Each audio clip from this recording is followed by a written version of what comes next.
2022년 5월 22일 부활절 6번째 주일 아침입니다. 우리 이 시간 다 함께 찬양하며 예배의 자리로 나아가도록 하겠습니다.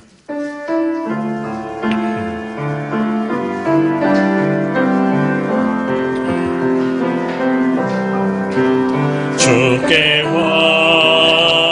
엎드려 경배드립니다. 주 계신 곳엔 기쁨 가득 무엇과도 누구와도 바꿀 수 없네. 예배드림이 기쁨 됩니다. 주께 엎드려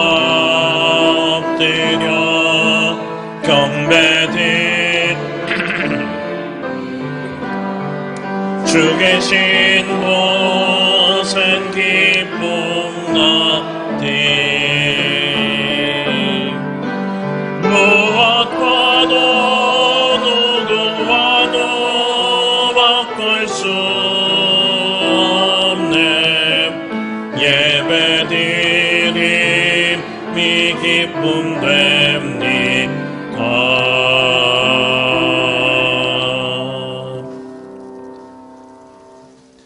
오직 여호와는 그 성전에 계시니 온 땅은 그 앞에서 잠잠할지니라 하시니라.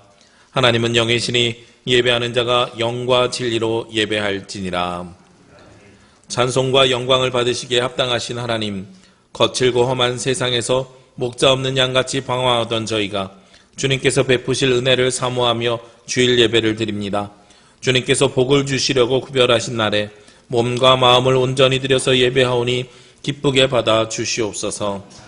예배하는 저희로 주님께서 베풀어 주신 날개 아래에서 평안과 기쁨을 누리게 하여 주옵시며 목자이신 주님의 음성을 따라 푸른 초장과 쉴만한 물가로 인도함을 받게 하여 주옵소서. 신령한 말씀으로 채워주셔서 저희의 심령을 배부르게 하여 주옵시며 참된 만족을 누리게 하여 주시옵소서. 이 모든 말씀 예수 그리스도의 이름으로 기도합니다. 아멘.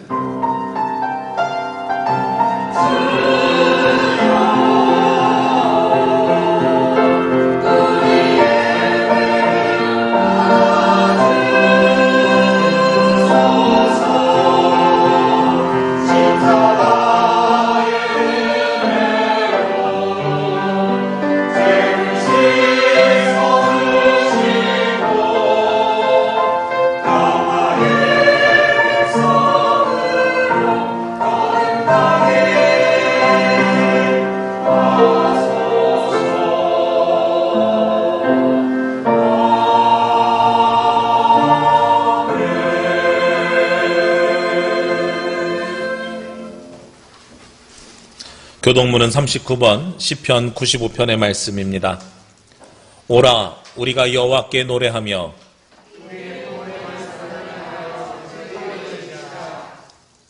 우리가 감사함으로 그 앞에 나아가며 여호와는 크신 하나님이시오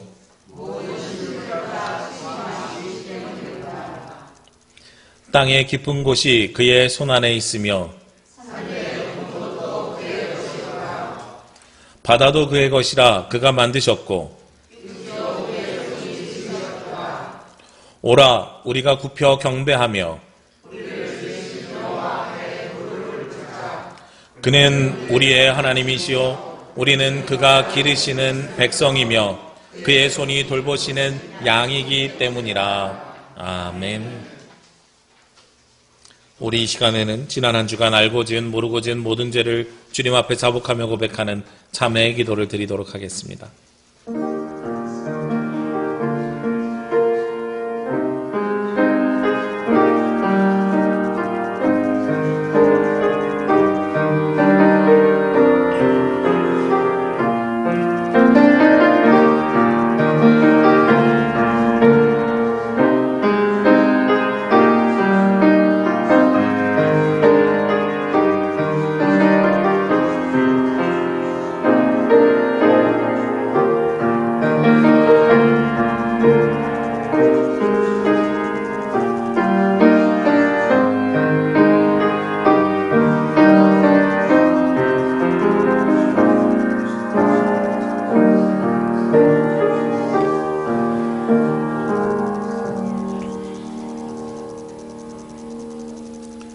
거룩하신 하나님, 저희는 죄인이오나 값없이 주신 구원과 은혜를 받아서 예배합니다.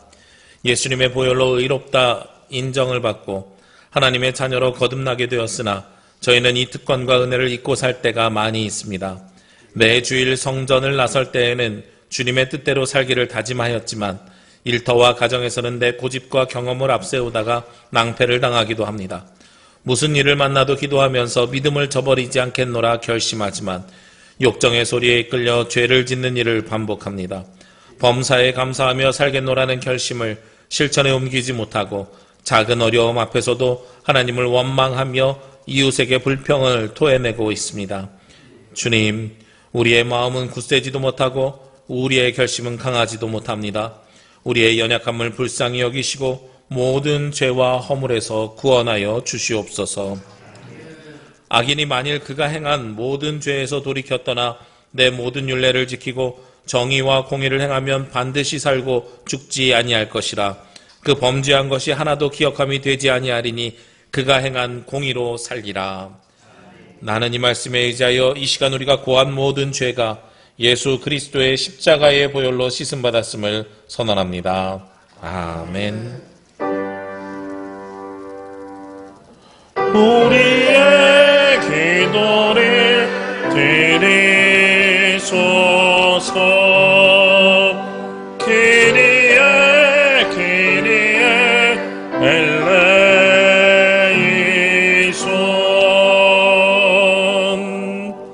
다 함께 사도신경으로 우리의 신앙 고백을 하나님께 드리겠습니다. 나는 전능하신 아버지 하나님 천지의 창조주를 믿습니다. 나는 그의 유일하신 아들 우리 주 예수 그리스도를 믿습니다.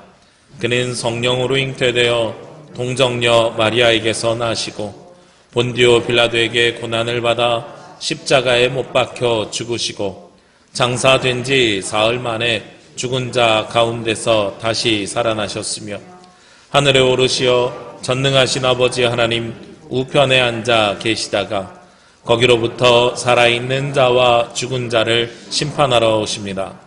나는 성령을 믿으며 거룩한 공교회와 성도의 교제와 죄를 용서받는 것과 몸의 부활과 영생을 믿습니다.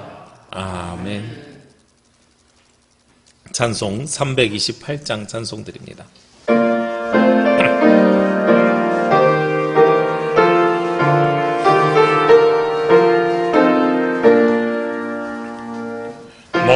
주의 사람아 헛된 일 버리고 마음과 뜻과 예임 다해 왕의 왕 섬기라. 너 주의 사람아 그날을 죄악의 발을 이기고 새 아침 맞으라. 너 주의 사랑과 교회는 모른다. 할 일이 많고 많으니 다 나와 일하라.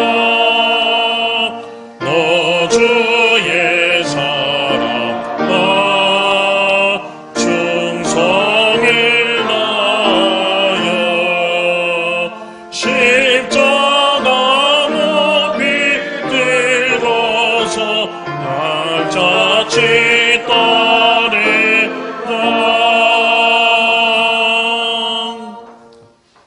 이 시간 예배를 위해서 김만희 장로님 기도 인도해 주시겠습니다.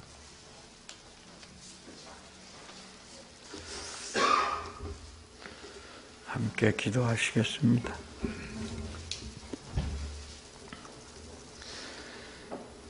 사랑과 은혜가 풍성하시고 자비로우신 생명의 하나님, 부활의 생명을 저희에게 주셔서 새 삶을 살게 하여 주신 은혜를 진실로 감사합니다. 죄로 인하여 죽은 옛사람 대신에 저희를 새롭게 살리셨으니 저희의 생명은 주님의 것입니다. 이제 계절이 이왕이라고 했던 5월도 한 주밖에 남지 않았고 부활절 기간도 대단한 해 이루고 있는 부활절 6째 주일에 생명이 주인이 되시는 주님께 나아와 경건한 마음을 가지고 정성을 다하여 예배를 드리오니 받아 연락하여 주시옵소서. 사랑의 주님, 저희들은 주님의 말씀을 듣기만 했지 그 말씀대로 살지를 못했습니다. 저희들은 주님의 몸된 교회를 드나들기만 했지 섬기지는 못했습니다. 저희들은 가정을 이루기만 했지 화목한 방초동산을 만드는 데에는 정성을 다하지 못했습니다. 그렇게 5월이 다해가는 시점까지도 허송하게 보냈습니다. 주님, 용서하여 주시옵소서. 이제 저희들에게 이와 같은 모습이 습관적으로 반복되지 않도록 도와주시고 주님의 뜻을 담아낼 수 있는 복된 삶이 되게 하여 주시옵소서. 소망이 되시는 주님, 가정의 달을 보내면서 다시 한번 가정을 위하여 기도합니다. 오랜 시간 동안 코로나19라는 병마로 인해서 많은 제약된 삶을 살면서 주님께서 친히 세워주신 가정들이 무너지고 깨지는 일들이 너무 많이 발생하고 있습니다.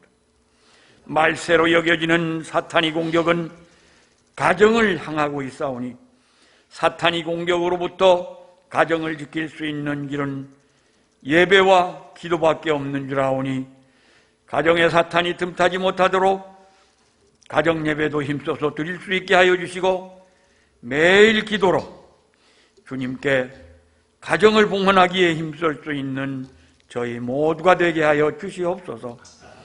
주님, 이제는 원치 않던 코비드 병마 서서히 물러가면서 제약된 상황들이 호전되고 교회 예배와 신앙생활도 활발하게 이루어질 수 있게 도와주시옵소서.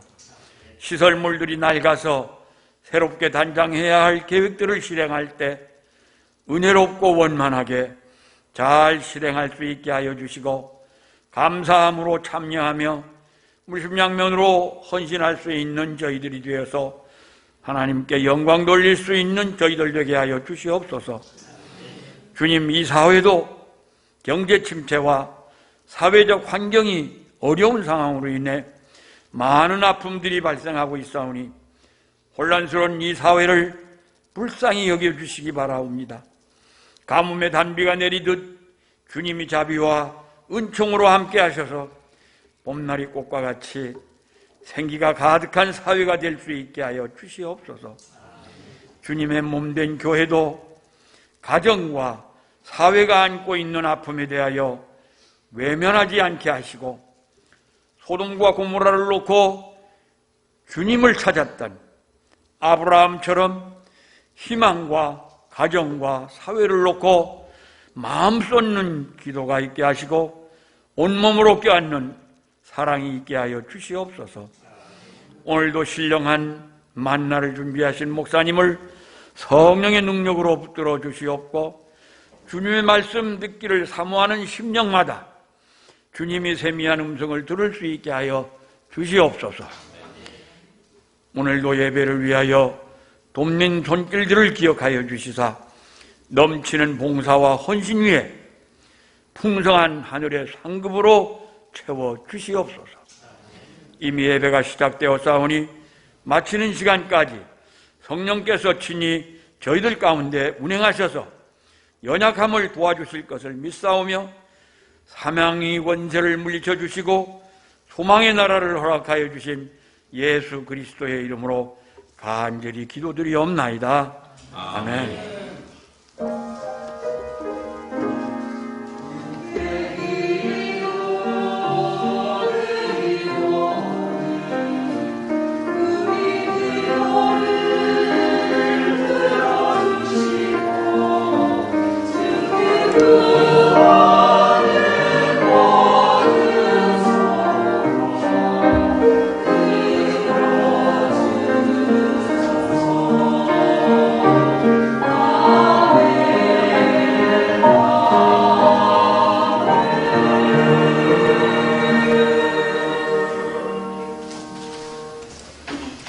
오늘 말씀은 고린도전서 16장 5절에서 12절 말씀입니다. 신약성경 고린도전서 16장 5절에서 12절 말씀입니다.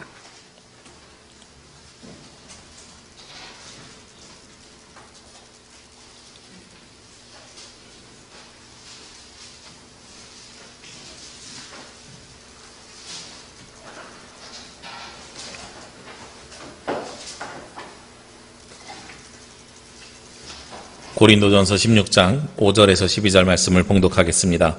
내가 마게도냐를 지날 터이니 마게도냐를 지난 후에 너희에게 가서 혹 너희와 함께 머물며 겨울을 지낼 듯도 하니 이는 너희가 나를 내가 갈 곳으로 보내어 주게 하려 함이라. 이제는 지나는 길에 너희 보기를 원하지 아니하노니 이는 만일 주께서 허락하시면 얼마 동안 너희와 함께 머물기를 바람이라. 내가 오순절까지 에베소에 머물려 함은 내게 광대하고 유효한 문이 열렸으나 대적하는 자가 많음이라. 디모데가 이르거든 너희는 조심하여 그로 두려움이 없이 너희 가운데 있게 하라. 이는 그도 나와 같이 주의 일을 힘쓰는 자임이라. 그러므로 누구든지 그를 멸시하지 말고 평안히 보내어 내게로 오게 하라. 나는 그가 형제들과 함께 오기를 기다리노라. 형제 아볼로에 대하여는 그에게 형제들과 함께 너희에게 가라고 내가 많이 권하였으되 지금은 갈 뜻이 전혀 없으나 기회가 있으면 가리라. 아멘. 주여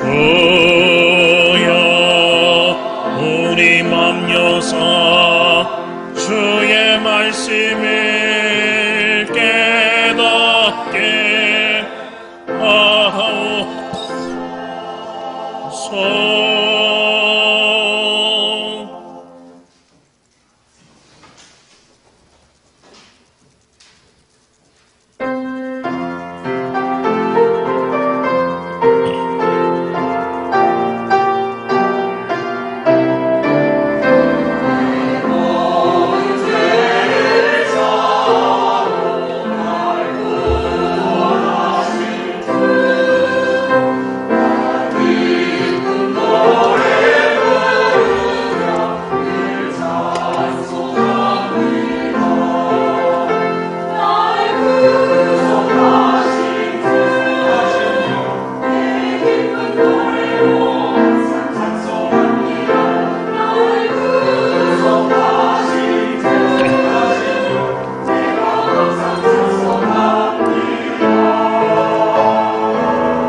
아멘. 감사합니다. 우리 성가대 찬양처럼 우리에게 구원의 은혜를 허락하여 주신 우리 구주 예수 그리스도로 하나님을 항상 찬양하며 찬송하는 저와 여러분이 되시기를 주의 이름으로 기도합니다. 우리 지난주에는 교회 지하 리모델링을 위해서 공청회를 했습니다. 공청회를 하고 지금은 설계를 맡겨놓은 상태입니다. 앞으로 진행되는 절차가 조금 남아 있습니다. 우리 지하 리모델링 갑자기 왜 하나 하시는 분들도 있으시겠지만 다시 한번 말씀을 드리면 지난 2년 2개월 동안 지하에서 식사를 저희가 하지 못했어요. 그 사이에 여러 가지 일들이 있었는데 가장 커다란 일 중에 하나는 지하에 물이 찼었습니다. 그리고 지하 바닥에 판넬이 있었는데 거기가 물이 먹었어요. 그래서 다시 지하 식당을 사용하려면 바닥 공사를 해야 되겠다 하는 것에서 이야기가 시작이 되었습니다. 그래서 판넬을 온도를 다시 깔을까 하다가 이제는 바닥에 앉는 것이 불편하시니 의자에 앉읍시다. 그래서 그러면 바닥과 의자를 공사할까 하고 이야기가 시작이 됐습니다. 그러다 보니까 비가 오면 또 물이 생기는 거예요. 방수 공사도 해야 되지 않겠습니까?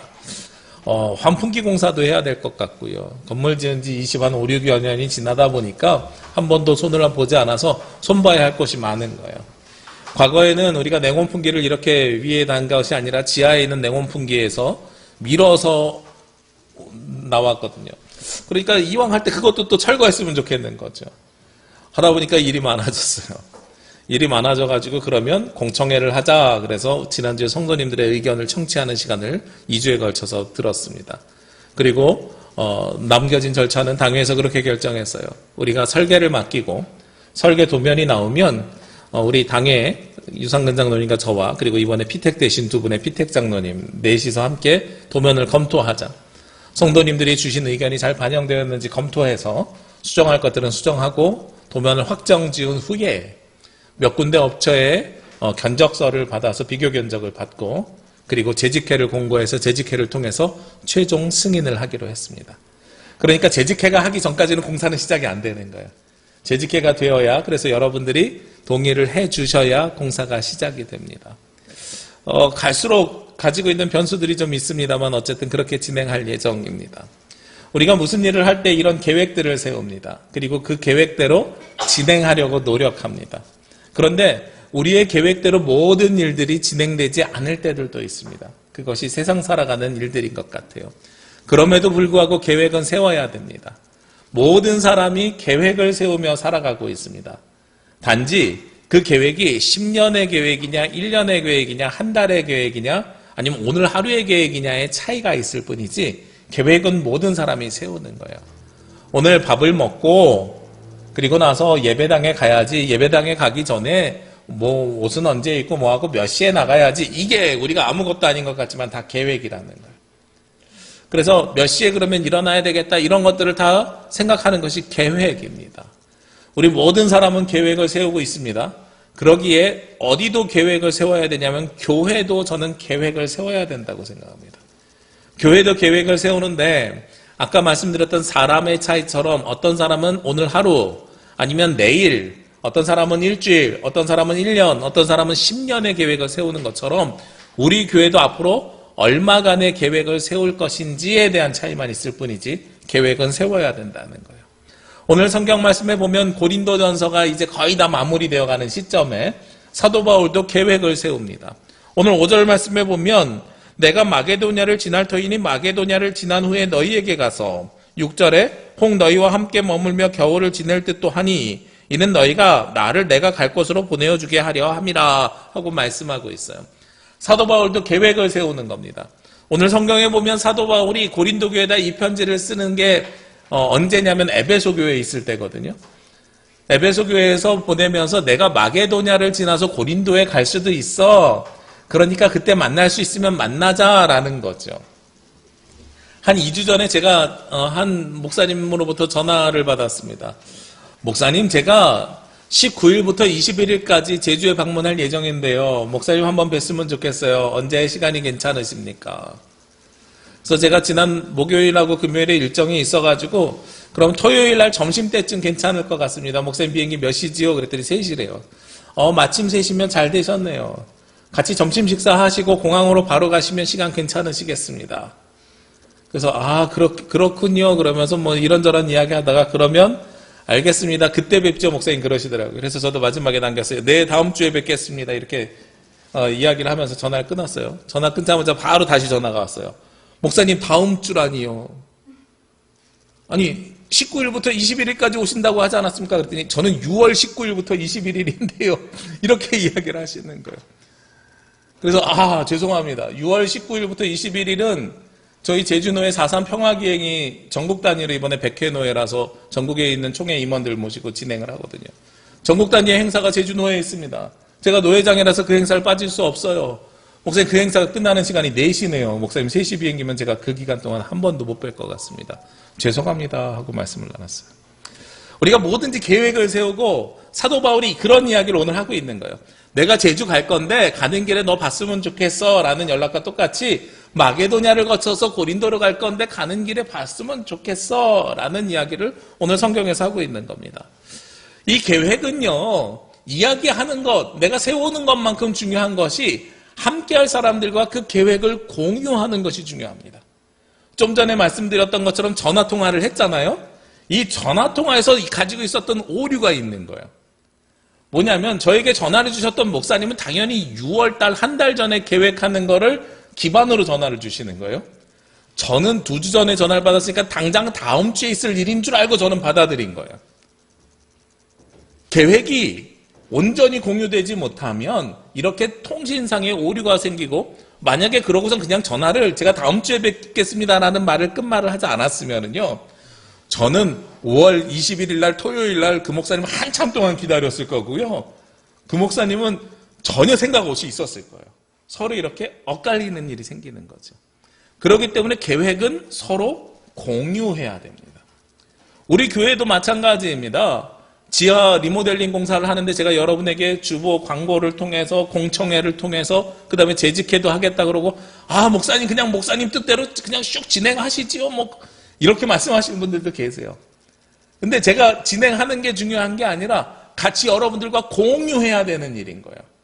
왜냐하면 이 교회는 제 것이 아니라 우리 모두의 것이고 하나님의 것이기 때문에 우리가 함께 마음을 맞추고 생각을 맞추고, 그리고 그러다 보면 어떤 차이가 생겨요? 생각의 차이가 생겨요.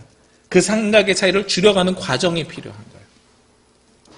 어느 교회는 교회 건축을 진행하는데 건축이 끝나면서 지나가는 분들이 한 분씩 말씀을 하시는 거예요. 본인이 생각했고 상상했던 거랑 다른 모양으로 인테리어가 되는 거죠. 색깔이 좀 뭐 이러든지 아니면 디자인이 좀 이렇게 한마디씩을 툭툭 던지게 되면 그 일을 하시는 분은 상처를 크게 받으시는 거예요. 어머, 내가 하는 일이 틀린 거야? 성도들이랑 다른 생각을 하는 거야? 그 일을 진행하는 게 굉장히 버거워집니다. 그 다음부터. 그렇기 때문에 계획을 충분히 공유하고, 공유한 상태로 100% 합칠 수는 없지만 그래도 마음을 많이 맞춰서 일을 진행하는 것이 우리 가운데 굉장히 중요한 일인 거예요. 그런 의미에서 사도 바울도 오늘 고린도 교회 방문에 대한 계획을 세우고 있는 겁니다. 우리 교회는 되게 중요한 변화의 시점에 지금 서 있습니다. 그냥 지하 리모델링이 중요한 변화의 시점이 아니고요. 사회적으로 볼 때는 코로나19가 아직 종료되지는 않았지만 사회적 거리두기가 해제되면서 우리가 해야 되는 일들이 많아졌어요. 할 수 있는 일들도 많아졌습니다. 그리고 이 시기에 교회가 어떻게 재도약을 할지, 아니면 과거로 돌아갈지 앞으로 나아갈지를 결정해야 되는 되게 중요한 시점입니다. 거기에서 끝이 아니지요. 지난 4월 30일에 제주 카루텔이 문을 정식으로 닫았습니다. 폐업 신고가 4월 30일자로 완료가 됐대요. 제가 그냥 20 며칠부터 영업을 안 하는 건 알고 있었는데 보니까 관공서에서 자료를 찾아보니까 4월 30일에 폐업 신고가 완료가 됐대요. 승인이 났대요. 그래서 어디서 매각할 것인가 궁금해지잖아요. 제가 목회자들 모임에서 이제 카루텔이 문 닫았어요. 그랬더니 진짜로 카루텔이 문 닫았냐고. 네, 우리 교회에서 가장 가까운 전용 식당이 문 닫아가지고 이제 식당에 갈 데가 없어요. 제가 이렇게 농담을 한번 너스레를 떨었습니다. 그랬더니 옆에 계신 분이 농담으로 받아쳐 주시는 거예요. 그 카루텔 남부교에서 사면 좋겠는데 그러시더라고요. 그래서 제가 대답을 했어요. 맞아요. 저도 살려고 마음 먹었었어요. 가면 연회장 그냥 예배드리고 저희가 시설 식당 다 있고 얼마나 좋습니까? 돈 조금만 보태주세요. 제가 계산해보니까 한 680억이 모자라요. 680억만 주시면 제가 그 카루텔 사가지고 우리 제주도에 아주 열심히 섬겨가겠습니다. 이런 농담을 한 적이 있습니다. 네, 카루텔이 매각이 돼요. 아직 확정된 건 아니지만 어디에 매각되고 있냐면 부동산 자산회사랑 이야기가 되고 있대요. 그러니까 호텔을 문 닫고 호텔을 문 여는 것이 아니라 부동산 자산회사면 대부분 거기에다 주상복합 아파트 같은 거를 다시 세울 가능성이 있어요. 뭐 빨라야 5년 뭐 아니면 10년 정도가 걸리겠지요. 그러면 우리 교회도 이제는 그것을 향해서 또 다른 계획을 세워야 될 때가 저는 된 것 같아요. 선교적 비전을 세워야 되는 거죠. 제가 시간이 날 때 몇 바퀴를 돌아봤습니다. 카로텔을 사고 싶어서 땅밟기를 한 건 아니고요. 걸어서 여기가 사이즈가 어느 정도 되는지를 한 바퀴 돌아봤어요. 우리 신세계 아파트도 한 바퀴 돌아봤습니다. 대략 신세계 아파트의 2배니까 한 바닥 면적이 4배 가까이 되는 것 같아요. 땅덩어리가 생각보다 엄청나게 커요. 생각해 보시자고요. 우리 교회 앞에 길이 있는데 저쪽 카로텔 입구에서 여기까지 들어오는 게 멀어요. 여기서 신세계 아파트까지가 멀어요. 이쪽 뒤로 나가서 동사무소 끝에 이 길을 하고 저 앞에 길하고 저 앞에 길이 훨씬 멀죠. 여기는 똑같은데 우리 삼성열로 가는 길은 똑같은데 이 길은 훨씬 멀죠. 거리가 훨씬 큰 사이즈예요. 거기다가 뭐 건물을 지면 신세계 아파트도 뭐 5층, 6층 뭐 이렇게 7층인가요? 뭐 이렇게 있는데 요즘 건물 다 그렇게 짓습니까? 아니죠. 10몇 층 뭐 이렇게 진다고 가정해 보시자고요. 제가 생각할 때는 최소한 카로텔이 지금 20층이니까요. 저만큼은 일단 허가가 날 거잖아요. 그 이상 올라가는 거예요. 그러면 가로, 세로, 높이 계산했을 때 이게 몇 배가 들어오겠어요? 엄청난 인구가 들어오는 거예요. 그러니까 엄청난 변화가 이 지역에 일어날 것을 예측하는 겁니다. 거기만 변하겠어요? 그 중심 상가가 생기면 그 주변에 이제 부동산에 눈 뜨시는 분들은 눈이 반짝반짝해지시는 것 같은데 그 주변에 원도심 개발 사업들이 이루어질 거란 말이죠. 이제는 우리 남부교회가 다시 제주의 중심으로 들어갈 가능성이 생겨나는 거예요. 거기에 대한 계획을 우리가 세워야 됩니다. 큰 계획이 세워져야 돼요. 당장 지하 리모델링 하는 것은 우리 눈앞에 보이는 우리의 필요를 위한 작은 계획이라면 좀 더 먼 데를 향한 더 긴 계획을 세워야 됩니다. 그것을 우리는 무엇이라고 부르냐면 비전이라고 부르는 거예요. 그 비전은 무엇을 동반해요? 하나님께서 주시는 사명을 동반합니다. 그 비전은 무엇을 동반하냐면 사역을 동반합니다. 그래서 하나님께서 우리 교회를 어떻게 사용하실지를 우리가 꿈꿔야 되고 그 꿈꾸는 것대로 우리가 준비해 나가야 됩니다. 근데요, 우리가 원하는데 항상 우리가 원하는 대로 모든 일들이 계획한 대로 이루어질까요? 아니에요. 계획한 대로 모든 일들이 이루어지지 않아요. 그 가운데는 항상 변수가 존재합니다.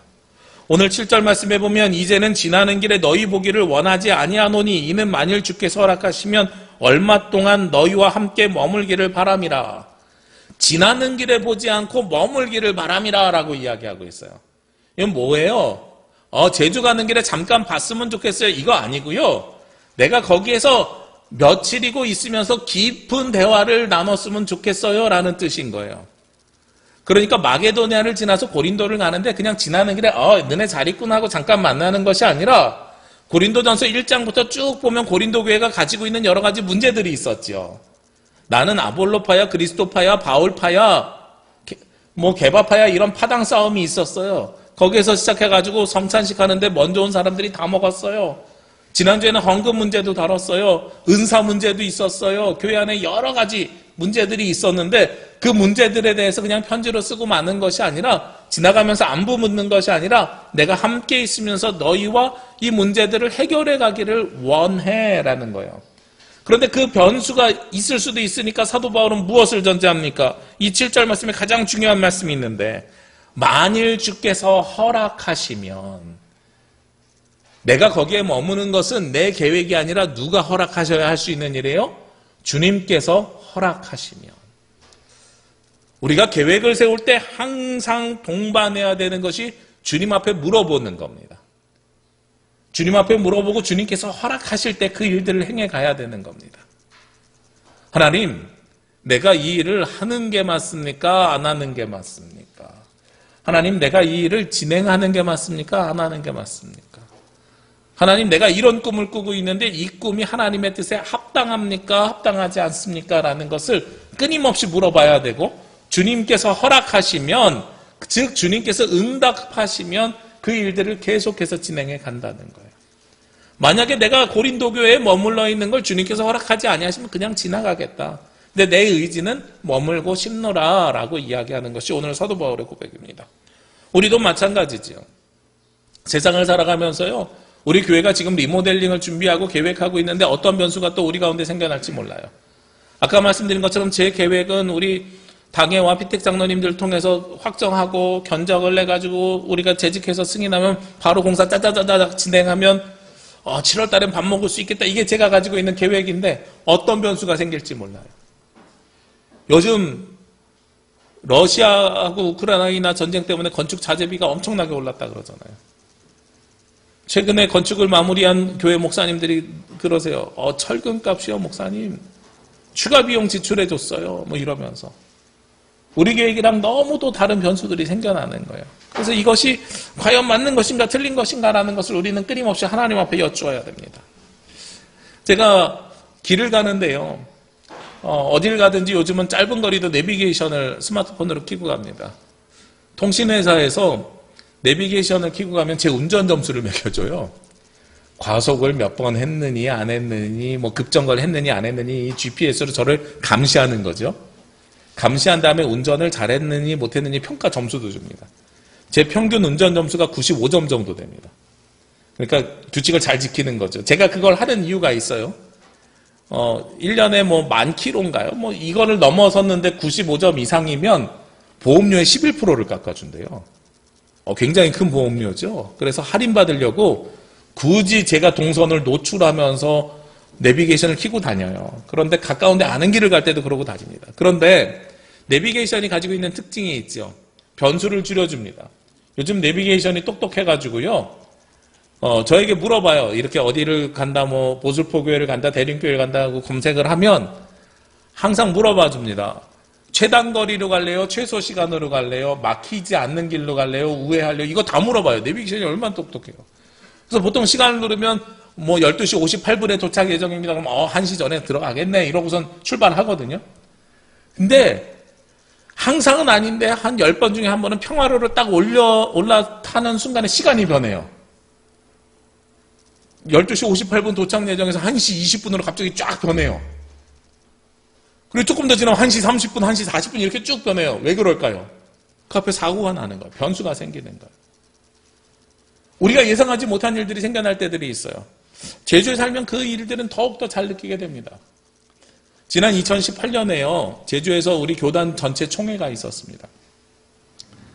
그때 총회 직원들이 1월 달에, 9월 달에 총회가 있는데 1월 달에 미리 내려와서 장소를 답사를 하고 싶다고 저에게 도움을 요청했어요. 그래서 총회 직원들이랑 아침에 여기 라마다 호텔, 탑동에 있는 라마다 호텔을 가서 그 안을 살펴봤습니다.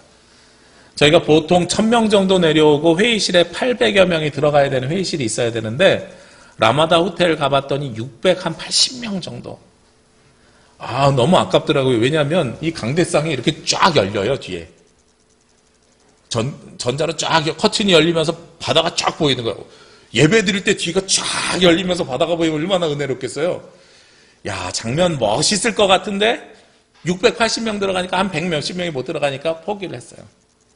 그리고 그 다음에 그 인원이 들어갈 수 있는 큰 시설이 표선에 있는 해비치 호텔. 거기 갔더니 딱 850명 들어가더라고요. 그래서 일단 하나 킵. 그 다음에 가는 곳이 중문에 있는 컨벤션 센터. 거기는 뭐 2,000명도 들어가는데 문제는 가격이 너무 비싼 거야. 그래서 총회 직원이랑 고민을 하는데 기억에 남는 사건 하나는 무엇이었냐면 아침에 라마다를 가는데요. 부슬부슬 비가 와요. 그래서 그 같이 있었던 목사님이 저에게 그런 이야기를 하는 거예요. 확실히 제주는 따뜻한가 봐. 1월 달인데도 비가 오네. 서울 같으면 눈이 오는데 이러더라고요. 근데 해비치를 갔더니요. 날이 너무 좋아요. 햇빛이 너무 좋아가지고 거기서 사진을 막 여러 장 찍었어요. 햇빛이 좋아가지고 사진 여러 장 찍고 와 무슨 봄날 같아 1월달에 이렇게 사진을 찍었거든요. 그리고 나서 중문을 갔더니 날이 너무 흐린 거예요. 어두컴컴해요. 아니 오후 3시밖에 안 됐는데 왜 이렇게 시커매 이랬었어요. 그런데 평화로를 딱 올라타는 순간에요. 눈이 오기 시작하는 거예요. 그래서 차가 2대가 총회 직원들이랑 2대가 움직였는데 하나는 렌트해서 제 뒤를 쫓아오고 저는 이제 또 다른 목사님 그래서 2팀이 이렇게 움직이는데 저는 그 육지에서 살던 습관이 있어서 항상 차에 체인을 가지고 다니거든요. 눈이 오길래 바로 체인을 차고 차를 이렇게 쭉 공항으로 와서 저희 차에 타신 목사님들은 그날 집에 갔어요. 근데 제 뒤에 오던 목사님들은 2시간 동안 평화로에 갇혀가지고 그날 못 가고 전화 왔어요. 저녁에 목사님 숙소 좀 구해주세요 이러고 저녁에 전화가 왔어요. 우리가 생각한 거랑 우리가 계획한 거랑 전혀 다르게 이 제주라는 좁은 땅 안에서도 날씨가 동서남북이 다 다르면서 우리의 삶의 환경을 다 변화시켜가는 거예요. 그렇기 때문에 우리가 무슨 일을 하든지 항상 무엇을 해야 되냐면 주님으로부터 허락을 받고 해야 됩니다. 그리고 그 변화가 누가 잘했기 때문에 비행기를 잘 탄 사람은 하나님께서 허락하시고 못한 사람은 허락 안 하신 게 아니에요. 다 목사님들이에요. 하나님께서 그렇게 하신 이유가 있다고 저는 생각을 하거든요. 그래서 우리가 총회를 준비하면서 더 많은 변수를 계산하게 됩니다. 날씨라든지요, 비행기를 못 탔을 경우에는 어떻게 대안을 해야 되는지 대비책들을 그것도 만드는 일들이 만들어지는 거죠. 그렇게 우리가 계획을 세우고 변수에도 대응을 하면 그러면 일들이 또 잘 진행되느냐? 그렇지 않아요. 오늘 성경 말씀에 8절과 9절 말씀에 보면 내가 오순절까지 에베소에 머물려 함은 하면서 사도 바울이 오순절까지 에베소에 일단은 머무를 것을 이야기합니다. 오순절이 성령 강림절이잖아요. 지금이 오순절을 기다리는 사도 바울이 이 고백하는 시점이랑 똑같아요. 그런데 머물려 하는 이유가 있어요. 9절 말씀해 보니까 내게 광대하고 유효한 문이 열렸으나 대적하는 자가 많음이라. 광대하고 유효한 문이 열렸대요. 세번역 성경으로 읽으면 이 말씀이 좀 더 명확해서 세번역 성경으로 읽어드리겠습니다. 나에게 큰 문이 활짝 열려서 일을 많이 할 수 있는 기회가 생겼습니다. 그러나 방해하는 사람들도 많이 있습니다. 새 시대를 준비하고 변화를 준비하게 되면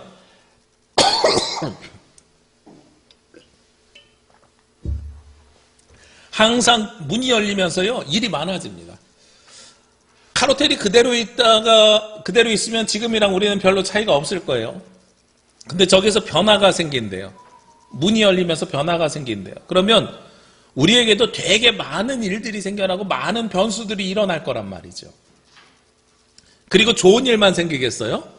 아니죠. 오늘 성경에서 이야기하는 것처럼 대적하는 사람들, 즉 방해하는 사람들도 많아질 것입니다 라고 이야기하는 거예요. 그게 바로 우리 앞에 벌어지는 일들입니다. 하나님께서 우리에게 사역을 주시고 사명을 주시잖아요. 그러면 그 일들이 많아지거든요. 근데 일만 많아지는 것이 아니라 반대하는 일들도 많아지고 어려움들도 많아지는 겁니다. 올해가 제주노회 100회 노회입니다. 제가 노회장을 맡았어요. 근데요, 사회적 거리두기가 해제돼서 그런지 아니면 2년 동안 우리가 아무 일도 못해서 그랬는지 일이 굉장히 많아졌어요. 노회장 되자마자 지난 3월 달에 성은교회 임직식을 했거든요. 근데 9월 달까지 종달교회와 그 다음에 들빛교회라고 강정생명평화교회가 이름을 바꿨어요. 거기가 이제 장로 임직식을 앞두고 있어요. 우리 남부교회도 11월이나 12월 정도에 임직식을 하죠. 성내교회도 합니다. 동부교회도 합니다. 세한교회도 합니다. 한사랑교회도 합니다. 예, 노예 교회가 28개인데요. 8개 교회가 장로님 임직을 오래 합니다. 그리고 중부교회는요, 담임 목사 지금 청빙 과정에 있습니다. 정한진 목사님 은퇴하셔가지고요. 임직식만 9개인 거예요. 3분의 1이 이번에 올해 행사가 다 몰렸어요. 제가 걱정거리가 생겼습니다. 그 임직식을 하면, 남부교회 임직식을 하면 보통 말씀을 남부교회 성도들에게 줘야 되잖아요. 그것도 맞는데 노회장이 보통 설교를 하는데 성내교회, 동부교회, 남부교회, 세한교회 갈 때마다 제가 설교를 하는데 남부교회 성도들만 있으면, 뭐 동부교회 성도들만 있으면, 성내교회 성도들만 있으면 괜찮은데 이 행사에 장로님, 목사님들이 다 따라다닌단 말이에요. 그러면 제가 하는 임직식 설교를 우리 노회 안에 있는 장로님, 목사님들은 9번 듣는 거예요. 설교 본문을 9개를 잡아야 돼요. 9개에 다 다른 말씀을 준비해야 돼요. 일이 굉장히 많아졌어요. 많아지고 방해하는 일들도 많아졌어요. 외부적으로도 바빠졌는데 교회 안에서는 이제 또 리모델링 시작해요. 내부적으로도 일이 많아요. 우리 주보 보시면 다음 주가 마지막 주라 또 임직자 교육도 해야 돼요. 와, 문이 열리니까요. 일이 많아지더라고요. 그래서 더 뭘 해야 되냐면 기도해야 돼요. 하나님께 간구해야 돼요. 왜냐하면 그만큼 모두 많아질 것 같아요. 방해하는 세력들도 많아지기 때문에 그렇습니다. 그렇게 일들을 우리가 이제 계획하고 준비하는 과정 속에서 감당해 가야 됩니다. 거기에서 끝나는 게 아닙니다. 마지막으로요, 사도 바울은 오늘 본인이 당장 갈 수 없으니까 누구를 대신 보냅니다. 10절 말씀에 보면 디모데를 대신 보내요. 디모데가 이르거든 너희는 조심하여 그로 두려움이 없이 너희 가운데 있게 하라. 이는 그도 나와 같이 주의 일을 힘쓰는 자임이라. 나와 같이 주의 일을 힘쓰는 자 디모데를 대신 보낸다. 그러니까 그가 낯선 곳에 가서 두려움 없이 주님의 일을 할 수 있도록 도와주어라. 여기까지는 그래도 괜찮았어요.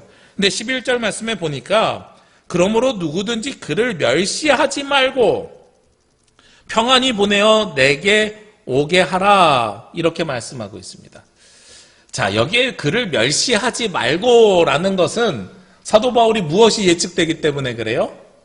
디모데를 보내면 고린도 교회 사람들이 디모데를 어떻게 할 것이 예상이 돼요? 멸시할 것이 예상되니까 멸시하지 말라라고 이야기하는 거예요. 다음 세대 지도자를 보내는데 디모데가 상대적으로 나이가 젊어요. 그래서 다음 세대 지도자거든요. 그래서 사도 바울이 하는 서신서들 뒤에 디모데 전후서가 있는 이유가 그런 겁니다. 다음 세대 지도자를 너희에게 보낼 것인데 그를 멸시하거나 업신여기지 말아라 라고 이야기하는 거예요. 이 시점에서 제가 우리 교회 어른들에게 부탁을 드립니다. 미래를 계획하고 미래를 향해서 나아가는 교회, 그 교회는 무엇을 해야 되냐면 다음 세대들을 세워야 됩니다. 다음 세대 지도자들을 세워야 됩니다. 우리 교회도 이번에 다음 세대 지도자들, 즉 임직자들, 장로님, 권사님, 안수 집사님 피택해서 지금 준비하는 과정 가운데 있습니다. 이분들을 세워가야 되는데 이분들이 그 사역을 잘 감당할 수 있도록 누가 도와주셔야 되냐면 어른들이 도와주셔야 되는 거예요. 디모데를 보낼 때 고린도 교회가 도와주듯이 새로운 지도자들이 세워질 때 우리 어르신들이 우리 다음 세대 지도자들을 도와주셔야 됩니다. 그런데 여기서 여러분에게 중요한 부탁을 드리는데요. 우리 다음 세대들을 세워주실 때에 존중해 주셨으면 좋겠어요. 이 존중의 시작은 무엇으로부터 시작되냐면 호칭으로부터 시작됩니다. 우리가 흔히 하는 실수들이 있어요. 어떤 실수들이 있냐면 직분은 붙여주는데 반말로 직분을 붙여줘요. 제 이름을 예를 들을게요. 제가 이성진 집사다 만약에 이랬을 때 성진 집사야 물 좀 가지고 와. 이게 존댓말인가요? 반말인가요? 존중하는 것인가요? 직분을 인정해 주셔야 돼요. 그리고 그 직분의 사명을 잘 감당할 수 있도록 도와주셔야 돼요. 그러니까 어르신들이 우리 다음 세대들이 일할 수 있도록 도와주시는 일들이 그 호칭을 부르는 것으로부터 시작이 됩니다. 저랑 어릴 때부터 같이 자란 교회 친구가 있습니다. 이 친구가 지난해 연말 올해 초에 교회를 옮겨야 될지 말아야 될지를 굉장히 심각하게 고민했습니다. 왜 그런 고민을 하는지 저랑 통화하면서 이야기들을 여러 번 하는데 작년부터 시설위원장이 됐다는 거예요. 교회에서 시설위원장이 됐고 그 다음에 집사 직분으로 여러 일들을 교회에서 하고 있는데 그런데 본인이 생각할 때는 요즘 사용하지 않는 이 친구도 뭐 건축 관련된 일을 하고 있어서 요즘 사용하지 않는 방법으로 공사를 한다거나 이런 일들이 생기면 의견을 개시하고 싶은 생각이 드는 거죠. 나름 공기업 부장급 정도의 뭐 건설 기술사고 박사학위도 있으니 충분히 사회적으로는 그 일들을 개시합니다. 사회적으로 개시하는 정도가 아니라 무슨 대단히 아파트 단지를 지면 관리 감독하는 역할을 하고 있는 사람이에요. 그러니 교회 일에 얼마나 애정을 갖고 했겠어요. 어릴 때부터 교회에서 자랐으니까요. 근데 무슨 의견을 개진하려고 하면 어른들이 그러다는 거예요. 이름이 있는데 아무개 집사야. 젊은 사람들은 그냥 가만히 있고 조용하고 이런 식의 반응을 어른들이 보여준다는 거예요. 의견을 낼 수가 없대요. 아무개 집사야. 속된 말로 애들은 달아. 이런 투로서 본인은 받아들이고 있는 거예요. 그래서 내가 우리 교회를 위해서 더 헌신해야 되는지 말아야 되는지 그 고민을 하고 있더란 말이죠. 위원장을 시켜놓고도 거기에서 그 직분을 감당할 수가 없게끔 돼 있는 거죠. 나 아직도 애 취급받아. 이런 이야기를 하고 있더란 말이에요. 다음 세대 지도자들을 멸시하는 것이 무슨 괴롭히고 못되게 하고 뭐 이런 것이 아니고요. 직분을 주면 그 직분을 감당할 수 있을 만큼 무엇도 줘야 되냐면 권한도 줘야 됩니다. 근데 그 권한을 주는 것이 어디로부터 시작되느냐? 이름을 불러주는 것에서부터 시작이 돼요. 우리나라 조선 말기에 동학농민운동이 있었습니다. 동학농민운동에서 가장 중요하게 많은 농민들이 거기에 동참했던 이유가 뭔지 아시지요? 동학농민운동에서 주창했던 것은 양반과 노비가 없는 평등 세상을 만드는 것이 그들의 꿈이었어요. 모두가 똑같은 세상을 만드는 것. 지금으로 이야기하면 굉장히 당연한 일인데 그 당시에 그 사람들은 그것이 굉장히 큰 꿈이었어요. 근데 그들이 목숨 걸고 일할 수 있었던 이유가 뭔지 아십니까? 야, 양반과 노비가 없어진데 이런 대의 때문에 움직인 게 아니에요. 동학농민운동을 했던 사람들 안에서는 거기에 있는 사람이 노비 출신인지 양반 출신인지 그걸 물어보지 않고요. 그 사람의 이름을 불러줬다는 겁니다. 성진아, 너 나가서 일해봐. 너 함께 싸우자. 그랬을 때 거기에 감동해서 목숨 걸고 싸웠다는 거예요. 왜 이름 부르는 게 감동이 됐겠어요? 역사 자료 찾아보면은요, 양반들이 노비들을 부를 때 개똥아, 돌쇠야 이렇게 이름 불렀어요. 우리가 그게 이름인 줄 알잖아요. 이름이 아니에요. 그냥 부르는 호칭인 거예요. 개똥이 취급받았다는 겁니다. 돌쇠 취급받았다는 겁니다. 나도 이름이 있는데 내 이름으로 존중받지 못하고 나도 그런 취급당했다는 거예요. 별칭으로 그 취급당했다는 겁니다. 근데 그 사람에게 이름을 불러주었을 때 어머, 나도 이름이 있어. 그것만으로도 목숨 걸고 싸울 수 있는 이유가 됐었다는 거예요. 그것은요, 초대교회에서도 마찬가지입니다. 예수 그리스도의 복음을 누가 제일 열심히 받아들였겠어요? 주인이 받아들인 것이 아니라 당시에 노예 생활하던 종들이었습니다. 고린도 교회에서도 노예들이 먼저 예수를 믿고 먼저 받아들였습니다. 우리나라에서도 초대교회 때 처음에 복음이 선교사들에 의해서 전파되었을 때 마찬가지입니다. 양반과 노비가 같은 자리에 앉아서 예배드릴 수 있으니 그것이 얼마나 기쁘냐라는 것이 당시 그들의 반응이었습니다. 예수님은요, 세상의 지위와 계급이 아니라 모든 사람을 존중하시거든요. 오늘 디모데를 멸시하지 말라고 사도 바울이 굳이 요청하는 것은 디모데가 젊은 다음 세대 지도자였기 때문에 그렇습니다. 미래를 바라보는 교회, 비전을 세우는 교회, 꿈을 꾸는 교회는 다음 세대 지도자들을 존중할 수 있는 교회여야 되는 거예요. 제가 오늘은 호칭에 대해서만 말씀드렸지만 그 의식이 있어야만 우리가 미래를 꿈꿀 수 있는 교회로 성장해 나갈 수 있다는 겁니다. 저는 개인적으로 교회 건물의 크기나 교인들의 수가 교회의 크기를 정한다고 생각하지는 않습니다. 그런데 우리가 하나님 나라의 사명을 잘 감당해 나가고 있으면, 그 일들을 꾸준히 해 나가면 반드시 하나님께서는 우리를 사용하십니다. 우리를 통해서 이 땅과 이 지역을 변화시켜 가십니다. 저는 그것을 믿고 있는 사람입니다. 한국 기독교가 위기라고 할지라도 하나님께서는 반드시 우리를 통해서, 우리 중에 남은 자들을 통해서 하나님의 역사를 이어가십니다. 우리가 어둠 후에 빛이 오며 미가서 7장 8절 말씀, 구약의 말씀을 올해 표어로 했는데요. 미가서 5장에 보면 누가 나오냐면 남은 자들이 나와요. 그 어떤 우상들 속에서도, 외적의 침략들 속에서도 하나님을 잊지 않고 신앙을 고난과 고통 가운데서도 지켜왔던 남은 자들, 그들이 왼수들에게 하는 이야기가 나는 어두움 후에 빛을 주시는 예수님을, 하나님을 믿습니다, 신뢰합니다 라는 고백이 바로 이 미가서 7장 8절 말씀이에요. 우리가 지금 어둠의 시절을 지내고 있을지 몰라도 빛을 바라볼 수 있는 이유가 무엇 때문입니까? 남은 자들이 있기 때문이거든요. 그러면 남은 자들은요, 미래에 대한 비전이 있는 사람이고 꿈을 꾸는 사람들이에요.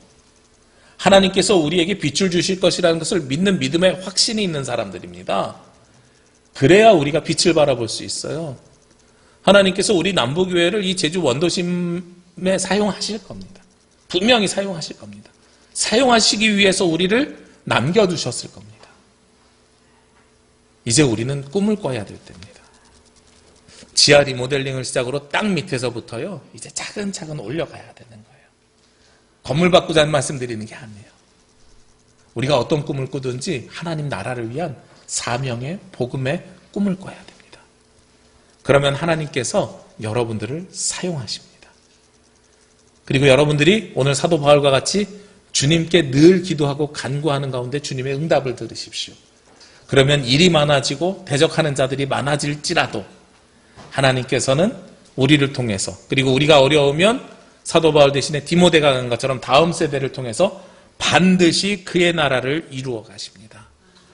그의 나라가 이 땅에 이루어지기 위해서, 하나님의 나라가 제주에 이루어지기 위해서 쓰임받는 저와 여러분이 되시기를 주의 이름으로 기도합니다. 기도드리겠습니다. 사랑과 은혜가 충만하신 아버지 하나님, 이 시간 주님 앞에 나와 기도와 찬양과 간구하며 하나님의 음성을 들을 수 있도록 인도하여 주시니 감사합니다. 주님께서 주시는 그 말씀에 따라 주님의 뜻에 합당한 삶을 살아가게 하여 주옵소서. 저희들 사람이 비록 계획하지만 이루시는 분은 주님이실 줄로 믿고 고백합니다.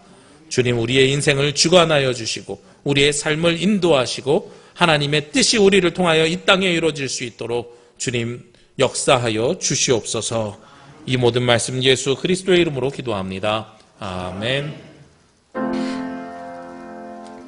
이 말씀 따라 사는 동안 지치지 않게 하시고, 이 말씀 따라 사는 동안 주님 나라 이루소서. 다 함께 찬송 633장 찬송하시며 예물 봉헌하겠습니다.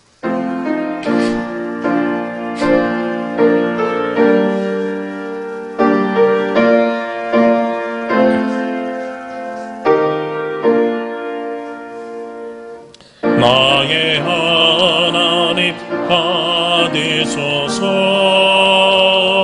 주께 드리는 이 예물을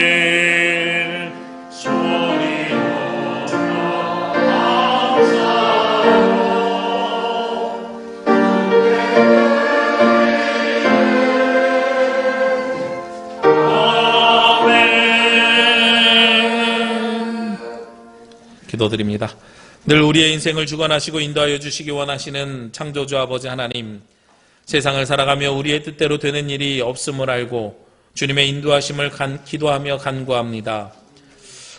하나님의 자녀들이 세상을 살아가며 만나는 어려움과 고난과 고통, 아픔과 슬픔을 하나님의 놀라우신 능력으로 이겨내는 주의 자녀들이 되게 하여 주옵소서. 이 시간 우리의 삶을 늘 인도하여 주시는 하나님의 자녀들이 기도와 간구, 예배하며 예물과 정성을 올려드립니다. 열의 하나를 거룩하게 구별하여 드리는 예물과 감사의 제목과 약속 있는 예물, 복음 선포를 위한 예물을 올려드립니다. 주님, 주님의 놀라우신 은혜를 경험하며 주님의 채워주심을 통해 감격하는 주의 자녀들이 되게 하여 주옵소서. 주님, 가장 아름다운 계절이 당도하고 행복해야 할 공동체들이 복을 누려야 할 시점입니다. 우리는 버려진 고아가 아니라 하나님의 은혜와 돌보심 안에 있는 생명임을 고백합니다. 이를 기억하는 믿음 안에서 굳게 세워 주시옵소서.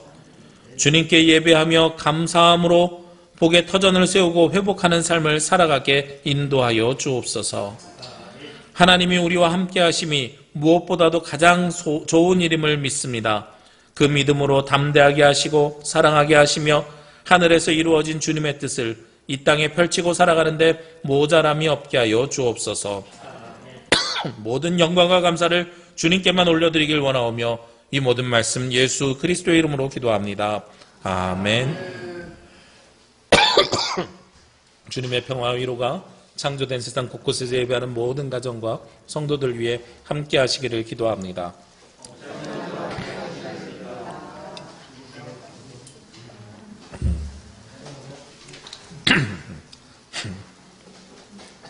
네, 우리 다음 주까지는 부활의 기쁨을 누리는 부활절기입니다. 우리 예수 그리스도의 부활로 인해서 우리에게 생명을 주신 아버지께 감사드리고 예수 그리스도를 묵상하는 시간이 되시기를 원합니다. 제106회 총회 실행위원회가 내일 오전 1시에 기독교연합회관에서 있습니다. 제가 노회 대표로 참석하게 됩니다. 오가는 길에 안전할 수 있도록 기도해 주시기를 부탁드립니다. 2022년 올해 녹색교회 시상식이 화요일 오후 3시에 있습니다. 여기 명단이 쭉 이렇게 포스터가 올라와 있는데요. 맨 밑에 있는 게 우리 교회입니다. 제주남부교회가 맨 밑에 있고요. 보통 4개 교회에서 6개 교회 정도가 선정이 되는데 올해는 14개 교회가 선정됐다 그래요. 네. 가나다 수준에서 우리 교회가 맨 밑에 있는 거고요. 감사하게도 이번에가 녹색교회 100호 교회래요. 100번째 녹색교회, 이 14개가 통으로 이 가운데 100번째가 있어서 어느 한 교회를 지정하기 어려워서 우리 교회가 100번째 녹색교회가 됐습니다. 시상식이 있고 수상하게 됨을 감사드리고요. 우리 성도님들이 함께 도와주시고 협력해 주셔서 이 모든 일들이 이루어질 수 있었음을 기억합니다. 우리 앞으로도 하나님의 창조질서 보존을 위해서 함께 동참해 주시기를 부탁드리겠습니다. 임직자 교육이 다음 주일 오후 1시에 교육관에서 있습니다. 우리 임직 대상자들은 다음 주에 꼭 참여해 주시고 숙제도 꼭 이번 한 주간 잘 준비해서 다음 주에 제출해 주시기를 바랍니다. 교회 지하식당 리모델링 진행 중입니다. 늘 경험하는 거지만 교회는 돈으로 짓는 게 아니라 기도로 지어가는 겁니다. 우리 성도님들 그를 위해서 많이 기도해 주시기를 부탁드리겠습니다. 1:1 성경 공부 진행 중입니다. 신청해 주시길 부탁드리고요. 교회에서 공용 에코백 및 장바구니 모으고 있습니다. 우리 벌써 가져다 주신 분들 계시는데 감사하고요. 계속해서 모아서 우리가 떡 들고 가거나 하거나 필요하면 또 쓰고 또 생각날 때 또 갖다 놓으시고 이렇게 해서 계속해서 우리가 활용할 수 있도록 하겠습니다. 우리 함께 동참해 주시기를 바랍니다. 새번역 성경 통독에 참여해 주심에 감사드리고 계속 통독 진행 중입니다. 우리 지금 예레미야 읽고 있어요. 우리 함께 참여해 주시면 감사하겠습니다. 유튜브에 올라가 있으니까요. 지금 다시 마음 먹고 시작하실 분들 창세기부터 보시면 됩니다. 제가 요즘 보니까 예레미야 읽으시는 분이 한 21대여섯 되세요. 창세기는 벌써 150명 읽었어요. 이게 뭐예요?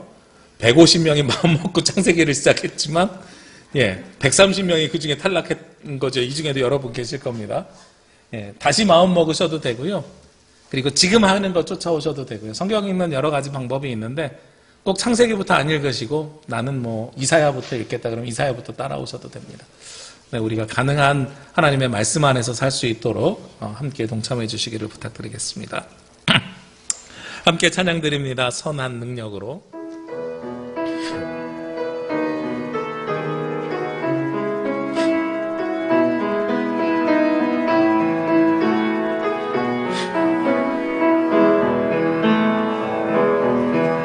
그 선하님의 고요히 감사요. 그 놀라운 평화를 누리며 나 그대들과 함께 걸어가네. 나 그대들과 내리려네. 지나가 머물 어둠의 날들이 무겁게 내 영혼 짓눌러도 오 주여 우릴 외면치 마시고 약속의 구원을 이루소서. 그 선하님이 우릴 감싸시니 믿음으로 일어날 일 기대하네. 주 언제나 우리와 함께 계셔. 하루 또 하루가 늘 새로워.